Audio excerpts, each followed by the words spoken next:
Assalamualaikum warahmatullahi wabarakatuh. Selamat malam insan muda dan selamat malam Jumat. Seperti biasa kalau udah jam 8 malam di malam Jumat, waktunya kamu stay tune di YouTube channel Ardan Radio untuk Nightmare Side Testi Misteri yang malam hari ini pasti bakalan bacain testimoni kamu yang udah masuk ke WhatsApp-nya Ardan atau mungkin IG-nya Ardan atau emailnya Ardan tentang pengalaman-pengalaman kisah nyata insan muda bertemu dengan makhluk halus. Sebelum itu jangan lupa subscribe YouTube channelnya Ardan Radio, nyalain lonceng notifikasinya juga untuk tahu updatean dari video-video terbarunya dari YouTube Ardan Radio. Jangan lupa juga likes, comment, and share juga. Dan ingat satu lagi, pas lagi nonton Nightmare Side Testi Misteri ini, jangan nonton Nightmare Side Testi Misteri ini sendirian.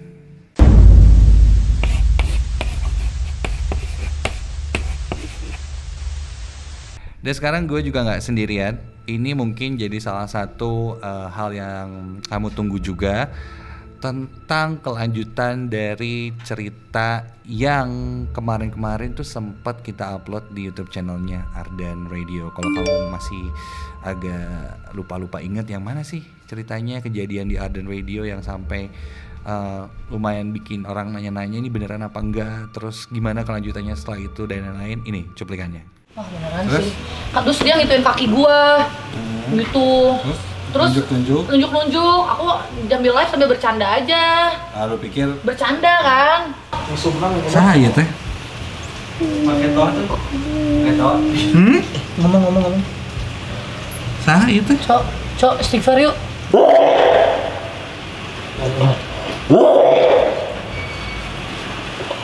Nah, ini dia. Spesial malam hari ini kita langsung datangkan ya orangnya, produser Ardan Radio juga, yaitu Ponco. Halo. Luar biasa nih Ponco. Sehat Cok? Alhamdulillah. Udah gak kesurupan lagi sekarang ya? Lebih ke abisnya sih ya. Jadi kan abisnya masih dalam recovery sedikit lagi. Ini yang menarik nih. Jadi malam hari itu kita tuh lagi syuting buat satu konten Nightmare Side nih ceritanya insan budaya yang nanti mungkin Agustus kita bakalan rilis. Jadi gue belum bisa bocorin dulu itu apa, tapi spesial lah pasti buat kamu. Nah kita lagi syutingnya lokasinya di Ardan, di depan ruang meeting tuh. Emang kita nih butuh kondisi gelap. Jadi saat itu malam Jumat juga pas syutingnya kita matiin lah semua lampu di Ardan Radio karena biar dapat gambarnya si gelapnya itu. Nah, while kita lagi syuting di depan di ruang meeting, ternyata di gazebo belakang Ardan itu ada Ponco, ada Bella dan yang lainnya lagi pada nongkrong gitu. Ya bener, nongkrong. Bella masih Riau. Lagi siaran Riau ya? Ya cuma lagi break lagu, jadi dia di gazebo. Di gazebo. Nah awalnya ini adalah si Bella ini lagi live Instagram nih ceritanya. Lagi live IG. Terus ya biasalah ada lu gitu kan, bercanda-bercanda. Nah ini awalnya tuh bercanda setan-setanan gitu atau gimana sih? Emang itu udah jadi hobi sih. Gua hobi lu bercanda setan. Hobi nakutin orang gitu. Kayak sebelumnya juga setiap yang siaran bareng gue biasanya kalau malam tuh gue selalu kayak nakutin yang gue duduk di sebelah dia terus nyender tapi ketawa kayak gitu. Lu suka pura-pura serem-sereman? Enggak, ya ketawa aja gitu. Sebenarnya nggak nakutin yang gimana sih. Kayak ketawa ada yang lucu tapi akhirnya setelah gue ketawa lama malah dia ngehnya kok lu serem ya gitu. Padahal ya nggak cuman ketawa aja gitu. Gimana contohin ketawa lu serem? Misalnya gue nih lagi siaran malam terus ketawa kayak terus tapi terus-terusan gitu kayak dia nanti lama-lama kayak notice loh kok lu ketawa lama banget terus jadi serem gitu aja. Padahal pas lu serem banget sih, gue balik normal lagi kayak udah biasa aja. Emang iseng lah ceritanya. Iseng. Nah ketika live IG itu lu juga iseng? Awalnya bercanda aja sih. Terus kayak memang si Bella itu orangnya kan agak tomboy, jadi dia tuh susah banget untuk didistract kan. Jadi kayak gue bercandain coba, tapi dia tuh masih belum ngeh gitu. Lu bercanda lo sampai gitu. Ya ngeh dong lu bercanda gitu. Iya, maksudnya dia ngeh bercanda, tapi dia nggak takut maksudnya gitu. Lu tuh pengen dia tuh takut gitu. Awalnya gitu ya. Udah terus akhirnya diterusin aja bercanda gitu. Terus ternyata dia live Terus ya udah akhirnya gue sempet dia bilang nginjak gue. Itu sempet juga mukul, tapi itu nggak berasa. Jadi kayak nggak berasa aja dipukul. Kayak oh lu bercanda, dia ambil mukul nendang gitu. Tapi itu emang prosesnya agak lama sih, dari bercanda sampai dia akhirnya masuk ke ruangan siaran lagi tuh lebih dari 15 menit kalau nggak salah. Intinya dia kayak gua bercanda dari awal sampai dia masuk ruang siaran itu, di live-nya itu kayak ada 15 menitan. Gitu. Oke. Nah, sampai akhirnya lo kayak nggak sadar sama apa yang lo lakuin tuh pas kapan? Sampai akhirnya kan sempet kalau misalnya lo nonton yang episode kemarin tuh dia sempet kayak ada yang ngajak kesana lo ya. ke taman apa segala macam. Nah itu ya. ngehnya tuh pas kapan nih ceritanya? Ngehnya ada di lapangan basketnya Ardan. Jadi kalau yang pernah ke Ardan tuh di belakang ada gazebo, Ada terus gazebo, ada taman, lapangan, ada lapangan. Nah dari situ ada yang manggil. Nah semua orang di situ notice kalau ada orang yang manggil di situ. Jadi kayak kita semua akhirnya kesana gitu. Kayak kesana gerak. Gitu rame-rame lah kesana. Itu di version lo? Iya di version gue. Jadi lo tuh ngerasa ada yang manggil ke sana dan kalian bertiga waktu itu siapa sama Ninda ya? Sama Ninda. Ada juga ada juga Sonson di situ. Ada Sonson operator juga di sana. Iya. Tapi Sonson tuh udah ke depan duluan, nggak tahu kenapa. Pokoknya ada Ninda, ada Bella. Oke. Waktu itu lo ke taman berarti? Sama mereka. Sama mereka. Gitu. Lo merasa lo ke taman sama mereka? Iya. Habis itu gue ya yang udah rame-rame itu kan. Habis itu udah rame-rame aja. Tapi pas di taman itu lo skip atau? Ya udah kayak nyamperin tapi nggak ada gitu. Nggak ada orang. Terus lo balik lagi? Udah. Habis itu gelap. Atau rame-rame aja. Kayak nggak. Ya udah dari segitu skipnya sampai yang rame-rame aja. Gitu. Oke, jadi pas lo ke taman terus lo sempet jalan balik tapi abis itu nggak sadar lagi. Jalan balik ke gazebo ya. Terus abis itu nggak sadar lagi. Pas sadar itu udah rame-rame. Oke.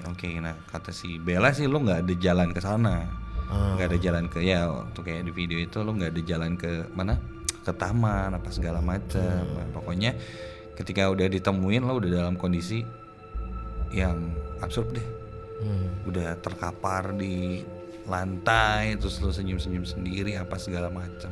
Tapi ini mau gue ceritain dulu deh yang sebelumnya. Jadi si orang yang ada di taman itu sebenarnya sama orang yang waktu di Ardan ada bukan premier tapi meet and greet bareng si Prilly dan Nur 3. Dan Nur ya. Iya, kan gazebo itu dulu bentuknya bukan kayak gitu ya, ada meja-meja dan di situ pada saat belum mulai si meet and greet-nya di situ buat duduk-duduknya talent kayak jurnal Risa, terus ada juga si Prilly di situ. Nah akhirnya setelah gue kerjaan gue beres, gue mutusin buat pulang.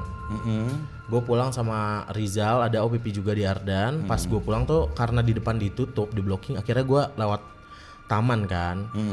Nah di pojok taman deket basket gitu ada cewek nari. Ini bentuknya manusia ya, maksudnya kayak the real kayak dia ada di situ aja gitu. Tapi nari. Bajunya? Nari biasa aja, baju nari. Nah gue pikir dia talent kali ya. Udah ada talent. Terus gue ikut joget-joget. Terus si Rizal sampai notice, lo ngapain sih joget-joget kayak orang gila gitu. Terus kayak itu talent ada yang joget di situ. Terus kayak si Rizal, oh ya udah nggak ditanggepin sama dia. Tapi pas di motor perjalanan gue balik, si Rizal bilang, loh lu tuh nggak ada di situ yang nari-nari. Terus akhirnya kita nggak bahas lagi, udah skip lah. 2 hari kemudian premier filmnya kan, film Danur. Nah premier film Danur itu kalau yang udah nonton, scene pertamanya banget ketika mulai film itu dia ceritain tentang ada penunggu perempuan penari di salah satu sanggar yang ada di Bandung. Nggak tahu itu masih udah dipakai atau enggak, udah selesai gitu. Pokoknya Prilly ada di sanggar itu. Terus tau ada si penari itu yang nyamperin si Prilly dan itu wujudnya hantu. Nah dia tuh similar to yang ada di lu lihat Danur gitu. Si bajunya ya. Cuma kalau muka kan gue nggak notice kayak. Ya gitu. Terus kayak, hah? Wow. Nah kebetulan gue juga nontonnya masih Rizal ini karena gue udah ceritain tentang si penari itu. Jadi pas ada scene pertamanya itu langsung lihat-lihatan gitu kok. Hah? Gitu. Kok bisa padahal gue juga belum pernah nonton filmnya kan. Gue nggak tahu itu ada penari di depannya atau gimana. Kok kemarin ada pas premiere. Pas meet and greet. Wow, menarik ya. Gitu. Jadi ketika lo lihat lagi si penarinya ini mirip banget lah sama yang di Ardan ya. Mungkin ikut atau gimana nggak ngerti. Nggak ngerti. Ya, kalau di filmnya sih atau di bukunya sih si penari itu Canting. Canting tuh? Ya namanya. Oh namanya Canting. Gitu. Ya nggak tahu namanya. Pokoknya intinya itu sesuatu yang kebenaran gue juga nggak tahu. Tapi yang jelas akhirnya gue juga konfirmasikan sama Teresa waktu datang lagi ke Ardan. Emang ada waktu itu ada talent penari? Enggak Cok. Nggak ada. Si Prilly doang siaran kan waktu itu. Siaran. Bisa kamu lihat juga karena ada ininya highlightnya di YouTube juga Ardan. Bisa kamu cek lagi. Nggak ada penarinya Cok. Nggak ada. Tapi selama kamu kesurupan lah ya bisa dibilang ya. Selama itu lo nggak ingat apa-apa berarti? Enggak. Atau lo dibawa kemana atau lo lihat siapa? Enggak. Emang skip aja. Enggak. Kayak tidur aja terus pas sadar rame gitu. Rame dan habis itu kayak gue kenapa ya gitu. Lebih ke terus habis itu gue juga masih kayak kok gue lapar sih. Ya udah akhirnya gue beli makan kan. Nah, beli makan, kita rame-rame makan juga di meja kan. Itu masih beneran kayak pikiran loh gue kenapa sih gitu. Ya udahlah gitu. Masih bingung. Oke. Nah jadi setelah kesurupan waktu itu Ponco ini insan muda malamnya itu kecelakaan sampai kaki atau pahanya berdarah dan sampai harus dirawat di rumah sakit, dioperasi dan segala macam lah. Ini udah sampai harus berminggu-minggu lah dia untuk jalanin pemulihannya ini. Sebulan 2 minggu sampai hari ini. Kejadiannya 18 Juni, gue ingat banget. Malam dari situ gue pulang. Nah kebetulan ini gue pulang ke Mes Ardan, tapi dalam keadaan handphone gue itu 1% baterainya. Dan selama pandemi ini kunci gue gerbang hilang. Nah biasanya gue telepon temen gue yang di dalam untuk bukain gue pintu. Tapi selama pandemi ini karena gue males nyusahin orang, kayak nggak enak juga nih orang udah tidur. Gue tuh sering manjat. Udah 3 kali manjat lah. Manjat pagar mesnya Ardan. Jadi pagernya itu dia lumayan tinggi lah ya. Lumayan tinggi tapi bisa dipanjat gitu. Dan si atas ujung-ujungnya tuh ada besi-besi gitu. Besi-besi kayak tajam-tajam gitu sih, pensil gitu bentuknya. Nah, terus akhirnya gue pakai sepatu nih manjatnya. Kepleset. Maksudnya bukan kepleset. Kayaknya licin nih sepatu nggak akan bisa nahan gue. Akhirnya gue buka lah sepatu gue. Gue naik, kaki kiri gue, kaki kanan gue ngelengkah ke pagar, kaki yang kiri kepleset. Jadi gue jatuh, zlep, besi. Itu tuh masih nggak tahu tuh. Itu masih nggak berasa. Nggak berasa. Gue ngerasanya kayak, aduh kok celana gue bolong, udah gitu doang. Pas diangkat, ditolongin lah sama si Rizal ini. Karena dia harus tugas lagi, jadi memang dia cuma nganterin gue doang. Dia harus balik lagi ke Ardan gitu. Terus gue diangkat, gue turun lah ke dalam. Itu tuh, loh kok celana gue basah, darah banyak banget, banyak banget lah pokoknya. Terus akhirnya kayak gue buka celana, itu si paha gue itu darahnya bukan lagi ngucur ke bawah, jadi kayak gitu loh, cor. Gitu, muncrat gitu darahnya. Akhirnya gue dibawa naik dulu ke atas, itu sampai sejalan sampai di tempat gue duduk itu darah semua pokoknya, darahnya beneran banyak banget.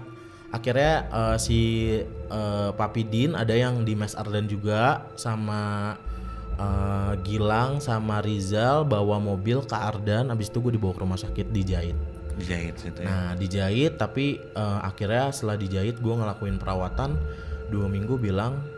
Dokter 2 minggu setelah itu bilang kalau luka gue harus dioperasi karena di dalam ada cairan yang ngegumpal gitu. Dan gue harus dioperasi. Terus dioperasi gue dirawat 5 hari di rumah sakit. Terus sekarang masih recovery untuk perawatan luka.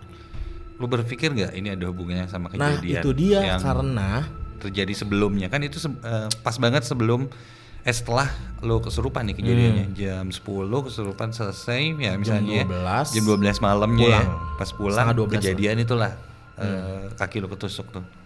Terus udah gitu ada yang bilangin di mes juga ada namanya si Teh Teti ini istrinya Papi Din bilang gini kayak lo harus buang semua baju pada hari itu. Oh, baju yang lo Baju pakai gua hari pakai, celana yang berdarah, baju kain yang buat ngikat darah gue. Nah tapi gue ngerasa itu jeans kesayangan gue kayak janganlah itu celana kesayangan gue gitu. Jadi gue nggak buang. Akhirnya gue nggak buang lah dan dia juga nggak tahu. Jadi setiap malam itu selama sampai gue belum buang bajunya semuanya bener-bener itu di mes selalu ada kucing berantem yang sampai berantemnya sampai berisik, sampai berbak-debuk, sampai semua orang keluar dari mes gitu. Itu nggak cuman kucing doang, ada ayam, ada suara apalagi ya, yang ketiga tuh ada suara anak kecil main rame banget. Dan itu gue kayak nggak notice, maksudnya gue kayak apaan sih gitu. Itu tiap malam tuh? Tiap malam selama gue belum buang baju. Jam berapa biasanya? Jam 2. Jam 2 pagi? Iya. Wow. Nah si Teh Teti ini gue nggak notice, gue kayak ya udahlah itu kita semua kayak ya udahlah itu suara apalah. Besokannya tuh kayak notice, kalian ada yang dengar ini nggak tadi malam berisik gini gitu. Wah iya sama gitu kayak Ponco yakin udah buang semuanya yang berhubungan dengan darah. Lo ditanya itu? Ditanya itu langsung. Terus kayak ada yang belum dibuang sih. Dia marah akhirnya kayak kan udah dibilangin kenapa nggak lo buang gitu. Terus kayak akhirnya gue buang ke tong sampah situ. Akhirnya dibuang lah si semua baju yang berhubungan sama si malam itu yang berdarah-darah lah. Intinya gitu. Setelah lo buang nggak ada lagi kejadian? Enggak, alhamdulillah nggak ada berisik. Apa lo tanya nggak kenapa sih gua harus buang itu? Nah makanya terus kayak itu pemali, dia cuma bilang gitu doang sih. Gue sebenarnya nggak percaya, cuman gue nggak ngerti. Iya kayak gitu kejadiannya. Jadi maksudnya, ketika lo menyimpan barang setelah lo kecelakaan misalnya yang emang kena darah lo segala macam dan lain-lain, itu lebih baik langsung buang. Apalagi yang darahnya banyak gitu. Terus katanya itu juga akan bawa sial. Bawa sial kalau dipakai lagi. Sekarang udah nggak ada. Tapi itu jeans kesayangan lo. Jeans kesayangan gue. Bikin karena sendiri susah ya, kan ya. Bikin sendiri. Beli. Makanya jarang banget beli jeans tuh muat. Itu nomor 50 sorry. 50. Oke. Wow, menarik sekali. Itu tapi sekarang udah clear ya, udah selesai ya. Sudah selesai, alhamdulillah. Cuman ya gitu sih. Jadi kayak nggak boleh sompral nih gue, nggak boleh bercanda, terus nggak boleh juga. Gue suka sompral banget orangnya kayak mana nggak ada gitu, terus suka nantang-nantang. Tapi setelah kejadian itu lo lebih sensitif kah atau jadi kayak datang kerasa nih udah ada ini? Biasanya kan kayak gitu. Ya yang di notice ini di kamar Rasmus, kalau gue pernah nonton juga video di mes sebelum gue masuk mes.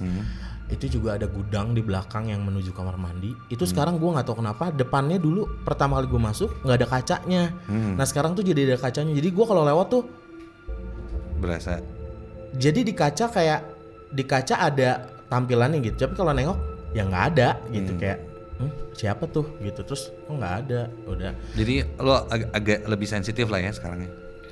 Bisa dibilang gitu kan? Bisa, nggak ngerti sih sensitif apa enggak. Cuman mungkin guanya jadi apa-apa ngerasa apa-apa ini apa ya gitu. Jadi lebih ke peka, notice gitu kayak gitu deh. Oke, berarti kalau udah notice sama yang ada di sekitar kamu sekarang udah lumayan peka lah ya sedikitnya. Berarti kita udah siap nih untuk mulai Nightmare Side Testy Mystery ini. Kita bakal bacain. Kalau tadi udah dengar pengalamannya dari Ponco, sekarang kita dengar pengalamannya dari kamu. Dan siapa tahu Ponco juga punya pengalaman lain yang lebih spooky di Nightmare Side Testy Mystery. Let's go. Oke, kita bakal mulai sama pengalamannya dari Gilang Ryuki. Oke, ini nih. Jadi, Assalamualaikum, Waalaikumsalam. Saya ingin berbagi kisah nyata saya, pengalaman saya bertemu makhluk halus. Nama saya Gilang Ryuki. Awal mulanya ini lagi begadang sama teman-teman di depan rumah. Itu jam 1:30 pagi. Nah, teman aku tuh melemparkan bunga kantil ya ke arah depan rumah yang konon katanya tuh sangat serem. Jadi bunga kantil ini bunga yang suka ada di kawinan itu ya, yang melati tapi yang masih kecil-kecil pucuk-pucuknya gitu. Nah, setelah ngelemparin bunga kantil itu, kejadianlah gangguan-gangguan di depan rumah. Dan ini banyak sekali, tapi temen tuh nggak merasakan hal-hal aneh kayak aku. Jadi awalnya kaki saya itu ada yang nyubit nih 3 kali, keras banget. Pada akhirnya saya ngelihat ke atas di bangunan atasnya dia agak gelap dari arah sudut bangunan. Dia ngelihat lah ada cewek rambutnya panjang, mukanya pucet ya, tapi agak hancur gitu. Setengah bajunya kusam, kusut penuh darah dan juga kayak kotor coklat-coklat tanah kuburan gitu.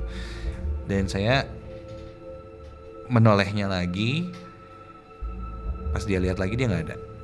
Jadi dia sekilas ngelihat dari atas bangunan itu, wah ada cewek dengan kondisi seperti itu. Terus dia coba lihat lagi, udah nggak ada. Pindah ke arah rumahnya dia, dan itu tepat dari depan persis ya pohon mangga yang ada di dekat rumahnya. Di situ saya sakit, mual, panas dingin. Setelah kejadian itu sampai 3 hari. Itu pengalaman saya. Assalamualaikum. Waalaikumsalam. Ngeri ya.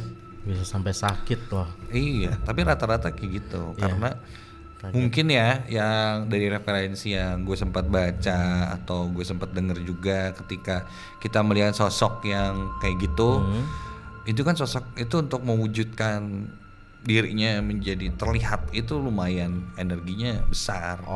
Buat dianya sendiri, kayak dia bisa menggerakkan kursi atau apa tuh bukan sosok yang main-main lah gitu. Kalau misalnya cuma suara atau sekelebat bayangan dan lain-lain itu mungkin yang biasa.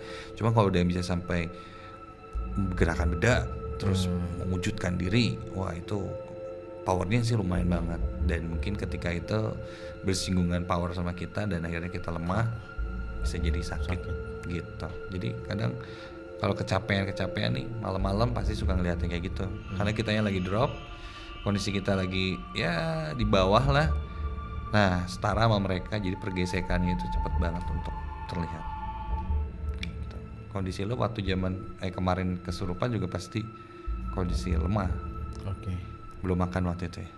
Belum makan, terus juga seharian deh. Mas makan dulu. Lanjut. Gue pernah waktu umur, ini dari Inkares ya. Gue pernah waktu umur 17 tahun dan nyokap gue lagi hamil, adik ketiga. Gue kan jadi sering nemenin nyokap tidur di kamarnya. Jadi si Inka ini tidur di kamar nyokapnya. Kebetulan posisi ranjangnya dia ngehadap ke jendela. Dan di malam itu gue sama nyokap memang udah nyium wangi-wangi melati sampai akhirnya bau darah amis. Awalnya dia bau melati terus ke bau darah. Dan pas malamnya kita tidur, gue kebangun dan lihat ke jendela, kepala cewek tanpa badan lagi ngeliatin ke arah perut nyokap gue. Gue bener-bener stuck, gak bisa ngapa-ngapain selain doa dalam hati. Gue ambil gunting, entah kenapa kepikirannya tiba-tiba gunting, dan gak lama hilang. Sampai sekarang gue ogah kalau ditinggal di rumah sendirian, mending nginep. Wah, ini tuh maksudnya kepala ada organnya atau kepala doang? Iya, ngerti nih. Kalau kepala ada organnya tuh kuyang ya kan? Iya, kuyang. Kuyang emang ya ada leak, ada kuyang yang emang dia ini ngincernya bayi. Bayi buat diambil, dimakan gitu. Ngeri sih, tapi emang makanya kalau orang yang hamil ada guntingnya. Ada gunting. Kalau enggak ada panglai, ya kan?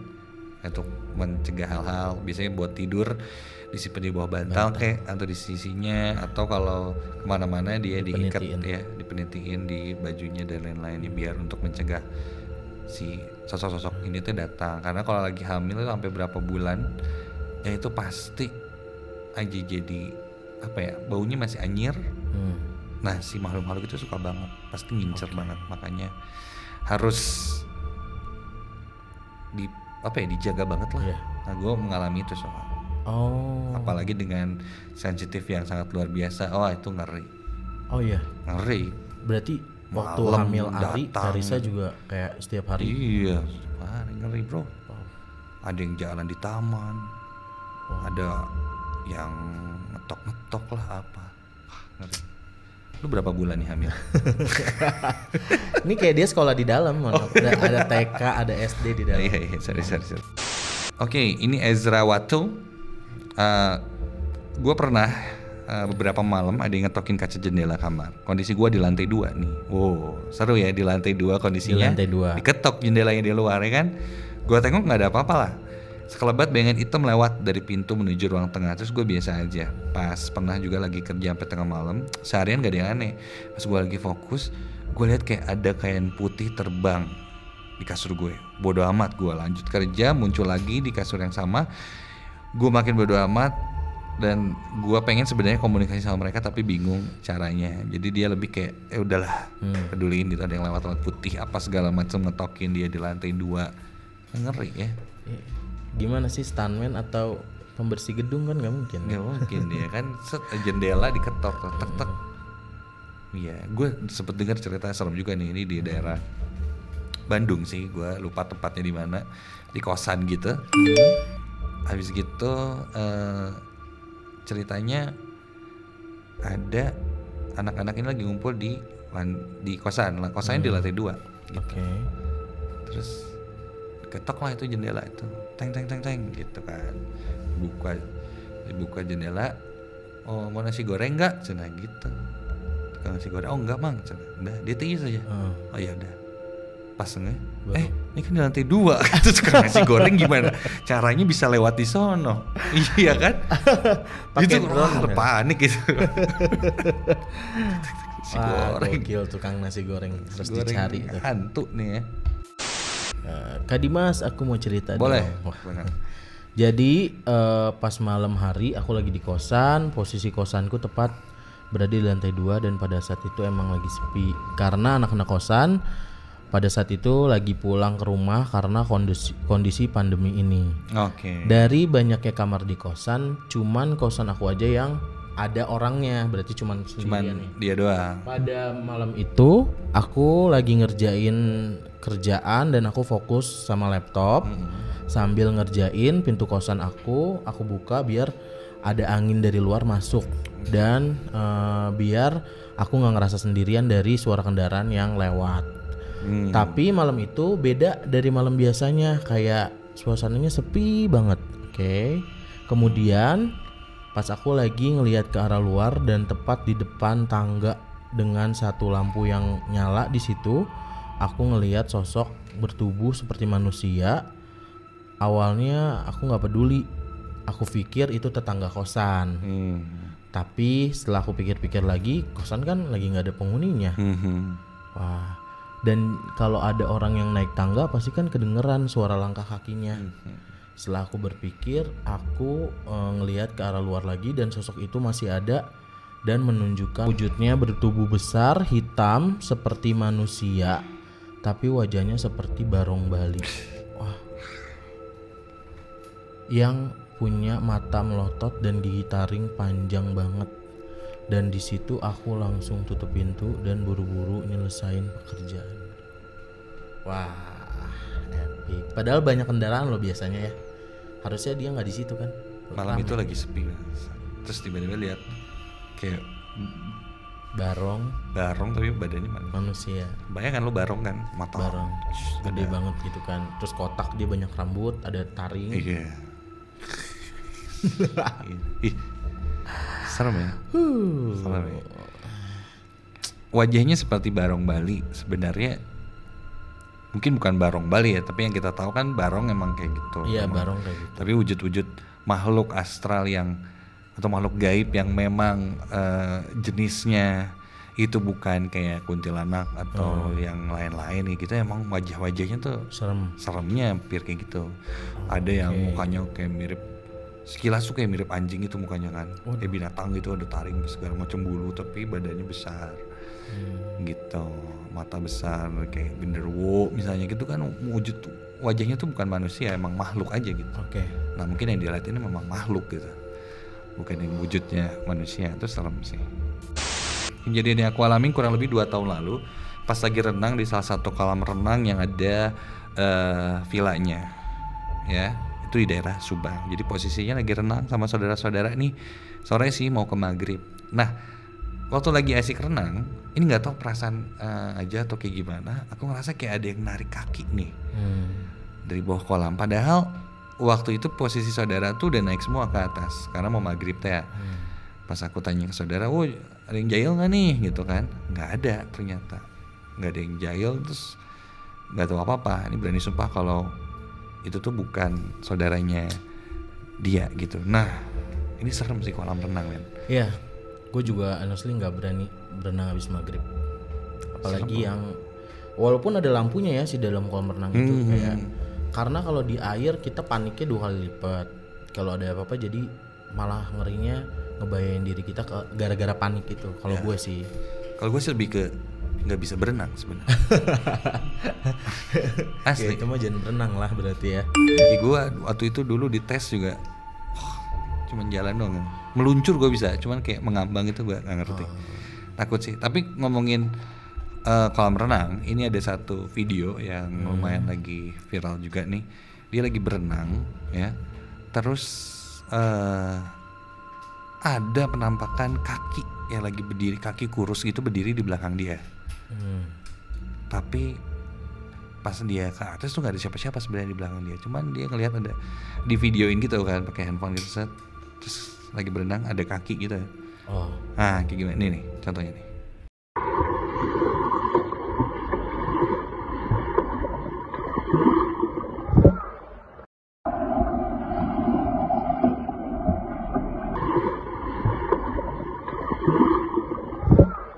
Wah gila sih, serem banget ya. Iya Ada kan? kakinya. Ada kaki gitu. Tapi nggak ada orang pas dilihat Ke di atas atas, itu nggak nggak ada. ada. Itu padahal kosong gitu kolamnya. Itu apa ya kira-kira ya? Yang gue bingung sih kalau abis itu dia ngelakuin apa gitu. Yang apa dia sadarnya pas lihat kamera atau di kolam renang dia sadar? Mungkin awalnya ingin ngapain kali ya. Ah. Terus tapi keburu sadar ke atas. Pokoknya kalau di dalam air tuh ngeri yang biasanya hubungan sama air tuh ngeri. Biasanya hantu-hantu cewek itu emang suka sih sama air gitu. Kalau daerah sungai-sungai di jembatan-jembatan ada ya jembatan di sungai ini kan Bandung banyak banget tuh. Nah itu pasti banyak banget sosok cewek-ceweknya. Siliwangi. Ya gitu lagi pada mandi kayak apa segala macem gitu. Lanjut. Sinta mau cerita pengalaman waktu di sekolah. Pas lagi nongkrong di ruang OSIS sama teman-teman OSIS sampai malam. Jadi posisinya waktu itu tuh nggak kerasa udah jam 9 malam. Nah posisi ruang OSIS ada di deket ruang gamelan. Oke. Dan pas kita lagi ngobrol, tiba-tiba aja dari ruang gamelan ada suara orang kayak lagi main gamelan gitu. Padahal waktu itu tuh inget banget di sana nggak ada orang sama sekali. Udah ya ini. Ini yang berhubungan dengan barang-barang tradisional, terus musik tradisional. Ini jadi kayak gue juga camping waktu itu sering sih kayak nggak ada orang tapi di sana kayak ada yang gamelan rame banget kayak hajatan gitu. Tapi ternyata memang nggak, itu bukan tempat hajatan sama sekali. Tempatnya ada di Buperta di Cibubur.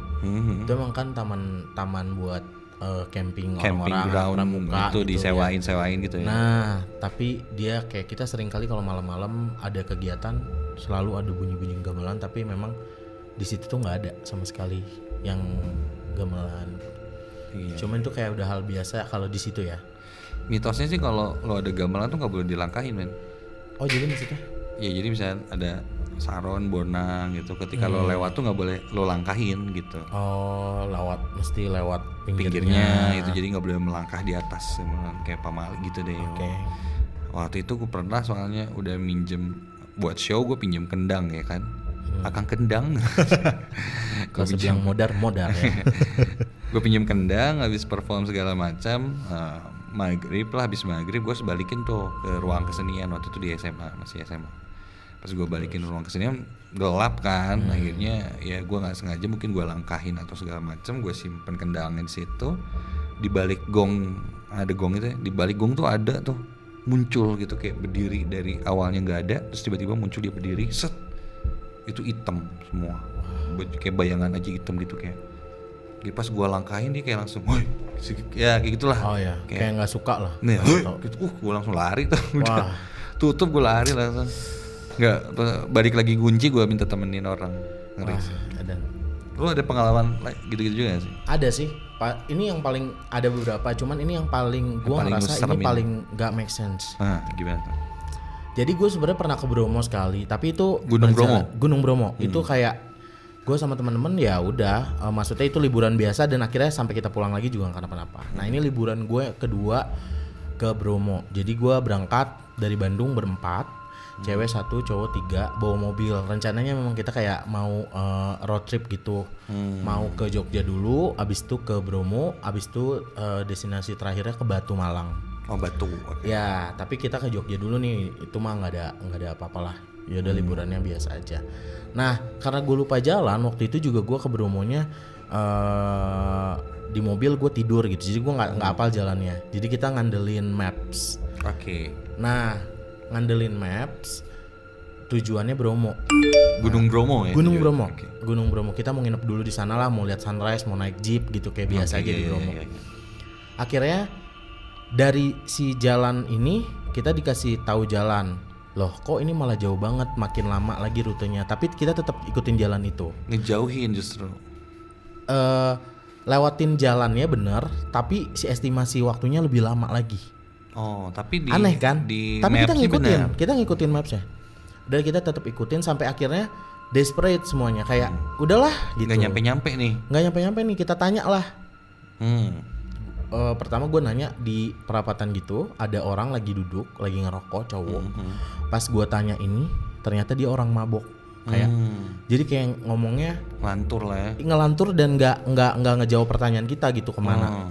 Nah, di perapatan kedua kita tanya, itu orang gila. Yang gue tanya tuh orang gila. Jadi jawabannya gimana? Maksudnya kayak, dia ngomong bahasa Jawa aja tuh, ngomong ngoceh gitu. Kayak, ih aneh. Terus akhirnya yang ketiga kita ke warung. Okay. Lewat sana bisa mas, lurus aja. Bener nih orangnya. Akhirnya kita ikutin lurus. Makin kesini kayak naik gunung kan gitu, kayak trek gunung aja gitu. Terus tapi ada jalanan mobil. Terus akhirnya sampai kita nemu rumah. Itu isinya mobil mewah banyak banget, tapi rumahnya rumah dulu. Tapi banyak janur kuning. Kayak janur kuningnya tuh ngebentuk kayak gang gitu. Bukan, kayak apa sih? Gate gitu loh. Oke. Janur kuning semua. Janur kuning buat nikahan gitu kan? Iya. Tapi kayak ini gitu. Dipasang kayak di Bali depan-depanan gitu. Udah rumah terakhir yang kita lihat itu. Jadi kita masih terus ngikutin maps. Rumahnya jadulnya kayak gimana? Maksudnya rumah zaman Belanda gitu Enggak gaya Belanda sih. Rumah Jawa aja. Rumah Jawa dengan genteng, terus si pilarnya kan kalau orang sekarang pilarnya tembok, kalau dia pilarnya masih kayu-kayu gitu. Tapi si bangunannya mah tetap bangunan. Banyak mobil situ. Banyak mobil. Akhirnya udah itu kita ngelihat rumah itu adalah rumah yang terakhir yang kita lihat. Setelah kita naik lagi ya. Kita naik lagi, terus di tengah-tengah perjalanan kita ada bunyikan klakson 3 kali. Itu kayak gue. Di mana itu tuh? Di pelangnya. Iya, pelangnya. Oh, ada pelang tulisan itu? Iya. Ada 3 pelang kalau nggak salah tulisannya kayak gitu. Bunyikan klakson 3 kali. Terus gue spontan kan ngeliat bunyiin. Akhirnya kita bunyiin, nggak ngerti lah buat apa. Sampai akhirnya makin lama makin gak ada sinyal. Terus terakhir kita nyampe ke titik itu. Tapi titik itu tuh udah nggak ada jalan mobil lagi. Kayak jurang di atas sama jalan setapak buat kita jalan kaki aja. Lapangan luas gitu? Enggak lapangan luas. Dihadang sama pohon yang udah nggak ada apa-apanya. Terus sebelah kirinya, belok kirinya tuh kayak jalan buat jalan kaki. Kita di situ sampai gitu. Jalan buntu aja. Sampai akhirnya kita mau muter balik aja susah. Di situ udah nggak ada sinyal, bensin tinggal 2 baris. Kita di situ udah kayak berantem semua 4-4-nya. Kayak ada yang nyalain gue gara-gara gue pegang maps. Ada yang kayak harusnya dari tadi nanya orang. Kayak udah pokoknya kita berantem rudet. Turun lagi lah kita ngebut. Nggak ada orang sama sekali, satupun. Nggak ada yang naik motor, nggak ada mobil. Pokoknya nggak ada rumah yang terakhir yang kita lihat yang ada itu. Nggak ada itu. Nah, nggak ada. Akhirnya kita nemu orang pas turun. Ada kakek-kakek, bapak-bapak lah ya, kakek-kakek lagi ngebakar kayu gitu. Tadi pas kita pergi nggak ada nih si bapak-bapak. Tapi jalannya jadi beda berarti ya? Maksudnya? Pas lo turun sama lo naik. Emang kenapa? Iya, pas lo naik sama lo turun tuh jadi beda gitu jalannya. Enggak, sama. Tapi rumah jadi gak ada gitu. Emang pas terakhir rumah itu nggak ada rumah lagi kesananya. Terakhir yang gue lihat rumah itu. Nah pas gue balik, tapi ada si kakek-kakek itu.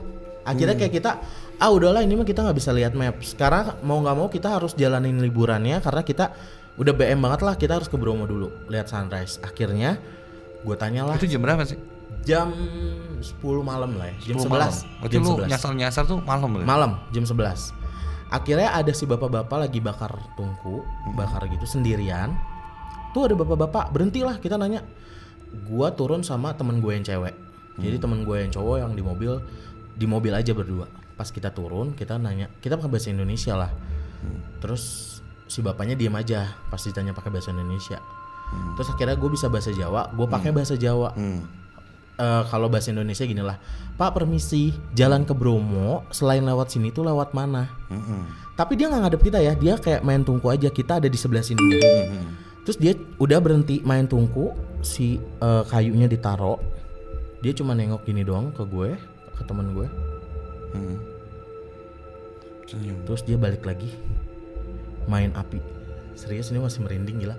Itu gue langsung injek kaki temen gue, cabut sekarang juga. Terus dia nggak jawab apa? Nggak jawab apa. Wajahnya apa yang lo ingat? Kakek-kakek aja. Ini beneran real kakek-kakek si teteh. Maksudnya dia beneran kakek-kakek aja. Peci atau gimana? Nggak, duduk ngeringkuk pakai celana pendek, pakai kaos biasa. Terus rambutnya udah berubanan semuanya. panjang? Enggak, pendek segini lah. Nggak gondrong banget lah. Terus keriput semuanya udah. Terus gue naik, gue cabut lah ya. Nah temen gue ini yang cewek kebelet kencing dan dia punya ada masalah sama pokoknya dia punya penyakit yang berhubungan dengan kencing lah. Pokoknya mau nggak mau dia harus kencing saat itu juga, harus kencing pokoknya, kalau nggak nanti malah ke sananya bahaya gitu. Akhirnya kita mutusin ke rumah yang itu, ke rumah yang terakhir itu karena kita kan ngelewatin lagi nantinya kan. Akhirnya kita berhenti di rumah yang terakhir gue lihat. Oh rumah itu masih yang ada janur-janur masih ada. Turunlah kita, terus kita nggak ada yang berani kan datang ke sini. Cuman karena udahlah, akhirnya gue sendiri di mobil, mereka bertiga kencing. Akhirnya boleh masuk tuh. Gue turun dulu, jauh dulu kan, jalannya tuh kayak jauh dulu baru rumah. Ketok-ketok segala macam. Yang keluar cowok ada bapak-bapak, terus bilang, Pak boleh numpang ke air gitu. Terus oh iya silakan segala macam. Pas pulang ngobrol, dari mana kamu ini? Dia kaget. Dari atas Pak, kita mau ke Bromo. Loh ini tuh jalan udah 5 tahun ditutup ke Bromo, kamu kenapa lewat sini? Kamu nggak apa-apa gitu. Terus semuanya nggak apa-apa. Terus dipegang dari kepala sampai punggung, empat-empatnya sama dia. Untung kamu nggak apa-apa. Kamu pulang lewat sini, nanti belok ke kiri ya. Kamu ikutin jalan aja sampai ketemu rame-rame. Nanti di situ baru kamu tanya jalan ke Bromo. Bukan lewat sini jalannya. Jadi ternyata ke Bromo itu ada 4 jalan yang berbeda. Yang satu jalan umum, yang satu yang lewat tadi gue itu, tapi itu akhirnya ujungnya harus ngedaki ke bawah ke gunung. Terus yang ketiga jalur bisa juga ke Bromo tapi bukan jalur umum yang banyak wisatawan nih. Nah jalur keempat lewat mana lagi gue lupa. Nah akhirnya kita lewat nyampe Bromo sih, tapi lewat jalan sih yang bukan jalan umum ini. Masuk kayak selamat datang di Bromo, tapi bukan yang kayak pertama kali gue ke Bromo banyak hotel, banyak penginapan, bukan. Ini kayak ada pos kecil doang, terus kita bayar retribusi, ditawarin villa. Akhirnya gue masuk ke villa yang 4 kamar gede banget. Terus akhirnya kita tidur di kamar yang sama berempat dengan dingin banget. Udah di situ itu hawanya bener-bener udah nggak enak, kayak vibes-nya bukan liburan aja, udah kayak wah tegang banget. Akhirnya paginya gue mau lihat sunrise pakai si jeep itu kan. Pas kita lagi di jeep aja ya, dibawa sama si ada itu berarti ya. Ada itu akhirnya kita nyampe lah di villa itu. Terus yang gue aneh, kita berempat ya ngelihatnya, bukan gue sendiri ini mah. Kita berempat ngelihat ibu-ibu dengan baju yang sama, baris 2 banjar ke belakang. Ada kayak 10 banjar ke belakang deh, bawa kayak sesuatu gitu. Tapi dia nyeker, tapi dia jalannya iramanya sama gitu, sama semua. Ini berempat yang lihat. Akhirnya pas turun kita nanya, loh Pak di sini tuh ada ibu-ibu pengrajin atau yang tadi jalan yang sama? Maksudnya mereka tuh kok jalannya bisa rapi banget. Gue tuh kayak kepo, emang di sini ada kesenian apa atau dia ada pengrajin apa di sini gitu. Terus gue kepo kan, loh Mas lihat di mana?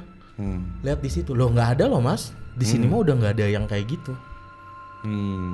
Dia ngeliat ibu-ibu wah jalan 2 banjar terus bawa-bawa sajian apa gitu. Ini disaksiin bukan cuman sama gue, berempat sama teman-teman gue ini. Kayak semua lihat itu. Iya lihat. Tapi yang kalau yang lihat kakek-kakek juga berempat, tapi yang turun ke mobil terus nyamperin si kakek-kakek itu gue sama temen gue yang cewek. Terus itu beneran sampai kayak kita sampai sekarang kalau cerita itu tuh masih kayak gila ya, untung kita bisa pulang. Selamatin sama sesuatu yang mungkin ada menyelamatkan lu kali. Gue nggak tahu sih, karena itu ujungnya beneran kalau kita nggak ada bensin kita nggak bisa turun. Kalau kita ngikut terus ujungnya jurang gitu. Wah udah Ngeri. Luar biasa cerita Ponco ini. Ternyata ada juga sisi lain ya. Gini-gini lu ternyata suka mendaki gunung juga ya, meskipun naik mobil ya. Itu liburan aja bukan ngedaki. Oh iya liburan ya. Liburan seram ya. Oke, seru. Makasih banget Ponco udah sharing ceritanya. Mas, wah, klarifikasi tentang mungkin kejadian kemarin juga ternyata lebih jelasnya seperti apa, dan ternyata lo punya pengalaman lain juga yang seru juga nih. Nah untuk Insa Muda juga punya pengalaman lain, kalau bisa tulis di komen, mungkin kita bisa bacain di Testi Misteri selanjutnya. Jangan lupa subscribe, like, komen, dan share video ini jika kamu suka ke teman-teman kamu yang lain. Dan yang pastinya terima kasih sekali lagi Ponco. Terima kasih Dimasta. Sampai ketemu lagi di Nightmare Testi Misteri minggu depan. Assalamualaikum warahmatullahi wabarakatuh. Selalu ingat, jangan nonton Nightmare Testi Misteri ini sendirian.